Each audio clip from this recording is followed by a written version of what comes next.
Samantha Wells, Associate Director, Institute for Mental Health and Policy Research, CAMH, and Assistant Professor, Dalla Lana School of Public Health, University of Toronto, is going to talk about young men's attitudes, norms, and beliefs related to sexual harassment and aggression in bars. Thank you, Kate. So Kevin gave a really amazing presentation about a lot of quantitative data with like fancy diagrams and stuff, but I don't have any of that. I've got some quotes, mostly from men. So Kate and I have done a lot of research focusing on men in particular, and we started out, Kate, of course, started out before I did, and taught me how to do all this research on young men, and we did a lot of studies over the years and accumulated a lot of knowledge about why men behave aggressively in bars. And through focus group interviews with men, one-on-one interviews with men, barroom observations, as Kate said. And we've developed quite a lot of knowledge about why men perpetrate physical aggression in bars. And we started to, it's one of our papers that Kate's the lead author on, entitled "Somebody's Gonna Get Their Head Kicked In Tonight," really revealed a lot about men's normative attitudes and beliefs about physical aggression in bars. And we really learned a tremendous amount. So we sort of started applying that same framework to understanding men's perpetration of sexual aggression in bars. So that's what I'm going to talk about today. And as Kate mentioned, we just got a grant, well, I guess not just, a little while ago now, but focusing on this very topic. So our goal in this initiative, and it's funded by the Canadian Institutes of Health Research, is to really understand these men's attitudes and beliefs and norms, and with the hope that this will inform prevention. So, I do have a fancy model. Sorry, I forgot about that. But I probably won't talk too much about it. But the main thing is that to sort of draw from this fancy figure is that we hypothesized a number of dimensions that would be linked to men's likelihood of perpetrating sexual aggression in bars. So a number of different domains, including perceived peer approval, perceived normality, expected consequences, the role of alcohol, gender roles and scripts, and one's own personal approval of sexual aggression in bars. And so these are the domains that we think are probably going to explain at least part of men's likelihood of engaging in or perpetrating sexual aggression in bars. But also we hypothesize that some of these domains may be important in men's likelihood of calling out one of their buddies or someone they don't know when they see something happen. So being a bystander and actually intervening. So we did focus groups with men. And, it's kind of a tricky thing to get men to just start talking about sexual aggression in bars. So we didn't ask them about whether they had perpetrated sexual aggression in bars because we just didn't think that approach would work.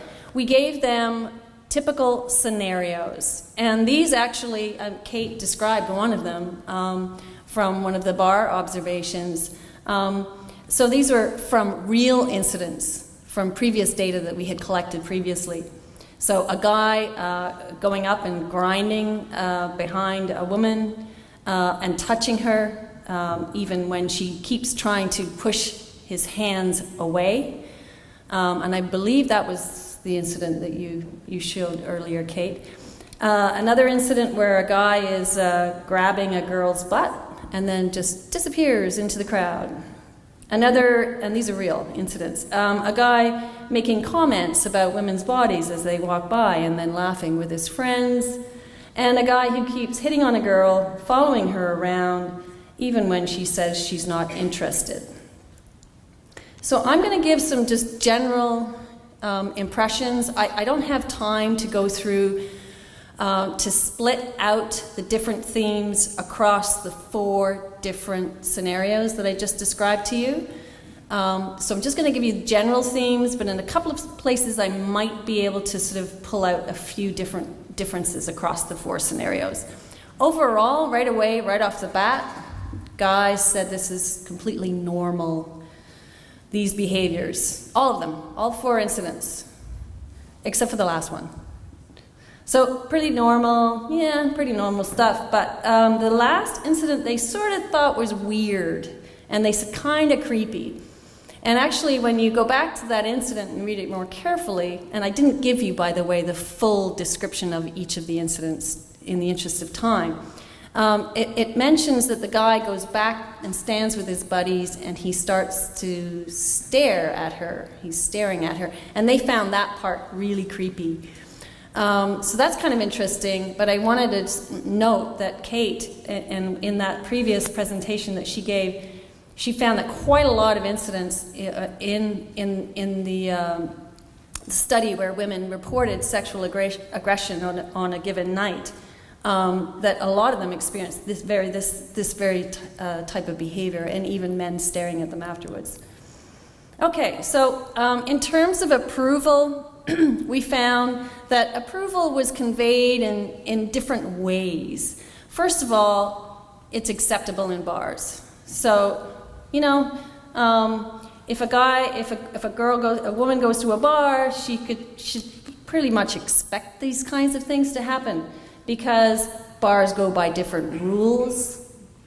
And mostly it's okay just because it happens often. And the guy doesn't know right from wrong, or knows it is, but does it anyway because it's at a bar. And so women should just expect it, because, you know, that's what bars are like. You know, you just have to expect it if you go to a place like that. But what's interesting here is it's not acceptable. These behaviors are not acceptable in other locations. So the men in these focus groups said that, well, gee, no, like that would be totally inappropriate. Actually, they probably wouldn't say gee, actually, sorry. That's just me. But they say it's totally inappropriate in any other context, right? And in fact, they even said, well, no, like if it happened anywhere else, that would be sexual assault. And it's interesting because you almost felt at that moment when they made that realization, they're like, oh, we almost felt like we were doing an intervention with these focus groups. So that was interesting. And they even said, one of the participants said that, you know, if it happened anywhere else, the woman would report it. So that's important. Now, sometimes they also displayed their general approval by making excuses for the guy. You know, like maybe these were innocent advances. You know, he could just want to dance with the girl because he really likes her. I guess it's one way this guy thinks that he can hit on a girl. And he thinks he might get something out of it, and obviously he's not going to. This is good. You know, the guys in these focus groups are realizing that maybe this is not going to work. And he's really drunk, maybe. And I'm going to revisit the drunk part in a little bit, because they talk a lot about the role of alcohol. Gender roles and scripts were also really key in these discussions. And this part, I think, is the part that troubles me the most. They were conveying the message that really it's her responsibility. It's the woman's responsibility here.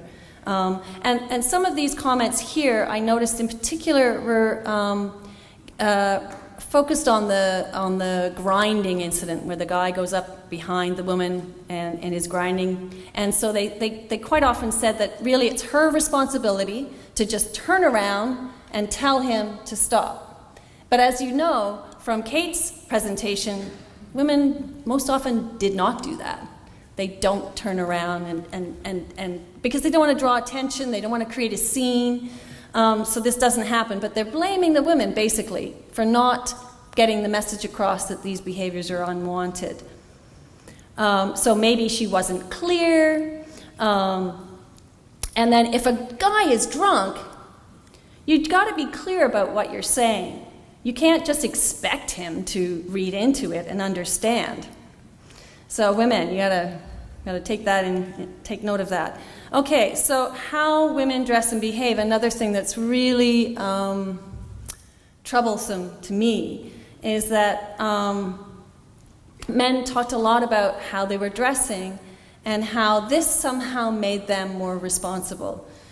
So I'll just read a few of these quotes. Clothing speaks more to easiness than attractiveness, because a girl who is easy will dress more provocatively, because that's what she's going for. If she's more attractively dressed, usually that's the kind of girl who goes from guy to guy to guy. And women exaggerate their breasts and butt and dance provocatively to get attention. Heels can be uncomfortable. They wear them for a reason. And if she's dancing alone, she's an open target. She should expect it. She's open. That's interesting. The women who are dancing alone are somehow inviting these advances. Okay. And Kevin talked a lot about the roles of peers, and we think this is really important. And actually, I think the focus groups that we did, we're going to be doing more focus groups, and we're going to be looking more, I think, at the peer dynamics here. But we did get the impression that men felt that part of these behaviors are linked to peer pressure and peer amusement. And so sometimes they talked about the guys kind of just dicking around and doing it for fun. Like they're doing this for their own entertainment. And so here's a quote. So if you see a hot girl walking by, especially if you don't have a real interest in getting with her, then you'll just say stupid stuff because it's funny, not because of what you're thinking. So that's interesting. So you're doing it because it's funny, and it's because of you're trying to entertain your buddies. And this is so interesting, because when Kate and I were looking at male-to-male physical aggression as well, a lot of those incidents between men were often about impressing your friends and backing up your buddies, and so interesting commonalities. And the last quote here: keep trying until you know for his buddies more than to pick up. So we also asked the participants to talk about what they thought the consequences would be of this incident for the perpetrator. So, and again, this is quite interesting. Sometimes they talked about that they thought it actually might end up working out for the guy. So sometimes sometimes she does end up dancing with the guy. And even if they do resist a little at the beginning, then you see that later they keep on talking to the guy. So they're actually communicating here that, you know, if they keep doing this enough, maybe she's going to change her mind. A lot like a lot of the Hollywood movies that we see, you know. And eventually she changes her mind. So this is some of their thinking here. But they also do see some potential negative consequences, like the boyfriend coming along and deciding to confront him, or the woman's friends. They also see some potential consequences of him being embarrassed if she turns him down, or perhaps it affecting his self-esteem. And they talked a tiny bit about consequences for the target. Interestingly, sometimes they thought that the woman would be flattered, or it might be a confidence booster for her. But they seem to also, some of the participants acknowledge that it could ruin her night. And it could result in her having to leave the bar. So they were aware, and I think this is important as well, that these participants were aware that there were some negative consequences for women. Oops, did I just skip one? Role of alcohol. So, thanks Mel. We asked them about the role of alcohol and how it might have played a role in the incident. And in relation to the perpetrator, they tended to explain away his behavior. That, he's just drunk, or he's it would be pretty typical if he's drunk. And it's interesting because they made a distinction between, well, if he was sober, this would be really wrong, and this would be 100% creepy. But if he's drunk, then, well, he just doesn't know what he's doing. So that's interesting as well. So it sort of tended to suggest that alcohol is an excuse, and it reduces blame for the behavior. But interestingly, it seems to increase the perception of blame for women. If she's intoxicated, the perceptions are completely turned on its head, and it's, she might have led him on because she was intoxicated. If she's drunk, then I would think that she would have, her inhibitions would be lower, so she would more likely to engage with him. And, well, for the guys that do it, it's easy for them to do it, and the girl doesn't do anything about it. So she's not resisting as much because she's intoxicated. But it's also interesting here that this last quote, because it's suggestive that perhaps when women are intoxicated, that they're sought out, they're targeted, because they may be less likely to resist. We asked them if they would intervene, and overall, the sense was that they would be a little reluctant to intervene, especially if they didn't know the perpetrator and they didn't know the target. And sometimes they suggested that, well, they would, but only if he really crossed the line, or if she was clearly, obviously bothered by the advance. And when we asked them what they would do, so let's say their friend was engaging in these behaviors, we asked them, well, what would you do? They basically conveyed that they would say, approach their friend in sort of a joking way and say things like, well, you're not going to pick her up doing that, or that's kind of weird, or distracting him by, maybe finding him another girl to target, or dude, what are you doing? Or if he's drunk, just take him home, and that kind of thing. And we also asked them, well, should bar staff intervene?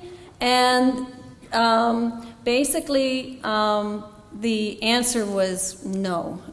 Most of the time, they felt that bar staff had more important things to do, that it's really just too crowded. But they thought that, well, maybe if it ended up in a physical fight, that would be worthwhile intervening.